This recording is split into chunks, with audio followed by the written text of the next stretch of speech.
ma préparation s'est plutôt bien passée. Je m'entraîne dur depuis... Ok, ouais, je me disais, c'était peut-être plus logique. Bien, ma préparation s'est plutôt bien passée. Je m'entraîne bien depuis des mois. Donc, je me sens plutôt bien, super excitée d'être revenue ici à Paris, à Roland, parce que forcément, ça me procure beaucoup d'émotions. Donc, vraiment contente d'être de retour à la maison. Bonjour Elsa. Si tu devais te remémorer par rapport à il y a un an, donc tu avais fait un super parcours, comment tu juges cette année, ton évolution depuis un an? Bonjour. Comment je jugerais mon évolution depuis un an? Il y a eu beaucoup d'évolutions parce que j'ai eu mon meilleur classement, 53. Là, je suis dans une période un peu plus compliquée où forcément il y a moins de victoires. Après, forcément, je joue des plus gros tournois. Donc, tu joues directement des filles qui jouent super bien. Donc je dirais, il y a eu quand même beaucoup d'évolutions. Je m'entraîne vraiment bien niveau physique, mental, tennis, parce que c'est assez global quand même le tennis. Donc, je dirais que ouais, je me sens bien, j'évolue bien. Donc c'est cool. Bonjour Elsa, Damien Gaudissart pour l'agence France Presse. Je voulais savoir en termes de confiance, parce que tu te situes, parce que comme tu dis, le fait, c'est logique finalement de jouer les plus gros tournois, de tomber sur les plus gros adversaires et éventuellement d'encaisser plus de défaites. Mais est-ce que au niveau de la confiance, tu arrives dans quel état d'esprit à Roland-Garros, dans ton niveau de jeu et tout le reste? En termes de confiance, je me sens vraiment bien parce que je m'entraîne bien et c'est ce qui aide parce que forcément on peut se dire que comme il n'y a pas forcément eu beaucoup de victoires, qu'on peut douter, on peut être pas forcément bien préparé. Est-ce que ça aurait été mieux d'avoir plus de victoires? Certainement.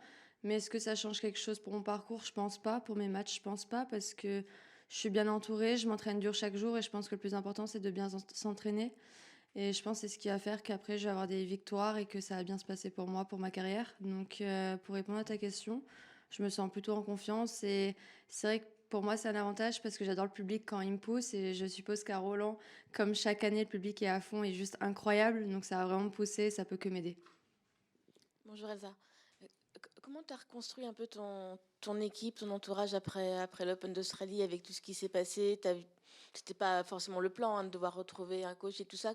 Où tu en es maintenant? Est-ce que ça a un peu perturbé ta saison et explique aussi les résultats Pour être honnête, ça n'a pas été évident pour moi parce que avant d'être une joueuse, je suis aussi humaine, je suis aussi une personne et qu'après l'Australienne, on m'est vachement rentré dedans. J'ai eu mes torts, c'est vrai. Et ça, c'est complètement vrai. Mais c'est vrai que c'est pas évident en tant que personne d'avoir été... que les personnes soient aussi dures parce que, je le redis, c'est un sport qui est vraiment dur, qui est vraiment ingrat. Il n'y a pas beaucoup de victoires. Enfin, il y en a qu'une qui gagne les tournois. Donc chaque semaine, on a des défaites.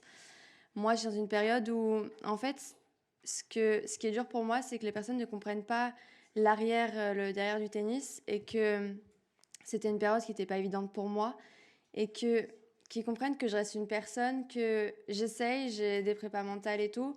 Pas parce que j'ai des soucis, je le dis, mais juste parce que j'en ai besoin pour gérer mieux mes émotions. Parce que quand on est dans un cours de tennis, par exemple, moi je me mets dans un combat un peu de boxe.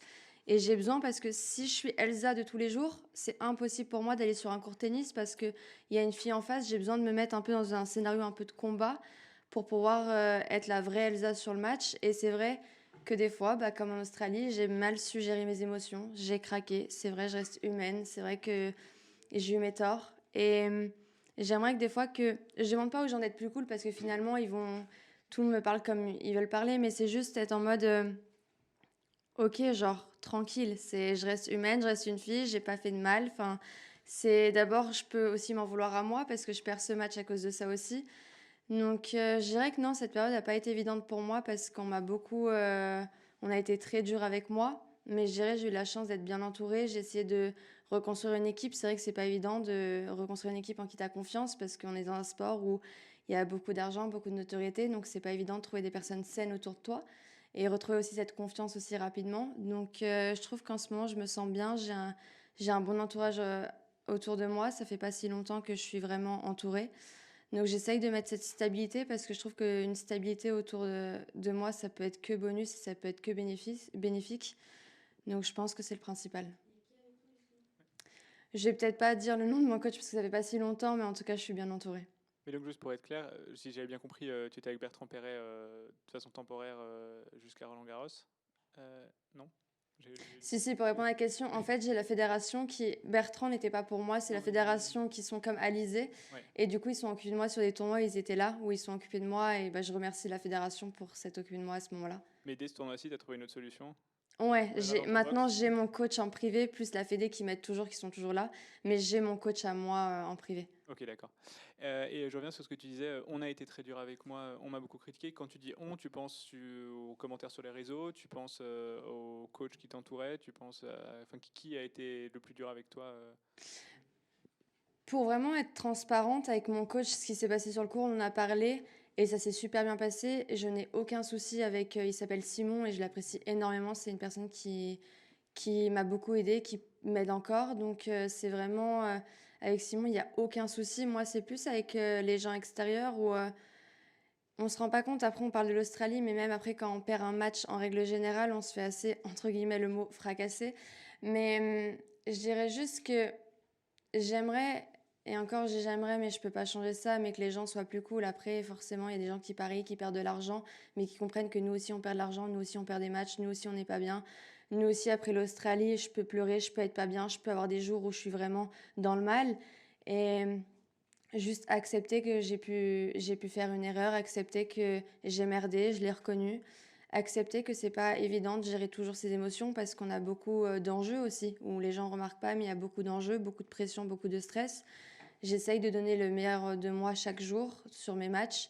Et c'est vrai que je suis quelqu'un qui a du caractère et qui des fois c'est pas évident, je gère mal ça. Je pense qu'en ce moment je gère de mieux en mieux ça, justement, j'évolue beaucoup sur ça. Mais c'est vrai juste qu'on se rende compte que on est humain et que c'est le sport, parce que moi il y a beaucoup de personnes qui me disent waouh, on dirait deux personnages dans ta vie de tous les jours. Et sur le terrain, sur le terrain, tu peux être vachement froide, vachement glaciale, vachement dure. Sur la vie de tous les jours, t'es vachement souriante, vachement chill, vachement. Mais c'est vrai que le sport nous rend un peu fous, quoi. Justement, tu parlais de cette gestion des matchs. C'est quoi les leviers que tu aurais trouvés justement pour avoir cette meilleure gestion et des émotions sur les matchs quand ça peut pas forcément se passer comme tu l'aurais imaginé, pour pouvoir rebondir et voilà, arriver au résultat que tu souhaites? Si tu veux, j'ai ma prépa mentale qui me suit. Mon entourage m'aide beaucoup aussi parce qu'il n'y a pas que la prépa mentale, il y a aussi mon entourage. Et j'essaye d'avoir des astuces, des choses que je vais mettre en place sur mon match pour, par exemple, prendre plus de temps, me dire des phrases personnelles pour justement gérer mieux ça. Après, c'est vrai que dans un match de tennis, on n'a pas beaucoup de temps, on a 25 secondes entre chaque point, ça enchaîne beaucoup. Et finalement, c'est un sport de frustration parce qu'on ne peut pas faire un match de A à Z sans faire de faute. Donc, je suis vachement plus dans l'acceptation. J'ai compris qu'il fallait accepter que oui, j'allais avoir des regrets, oui, mais accepter que j'ai pu faire ce choix et accepter ce choix-là, quoi. Bonjour Elsa.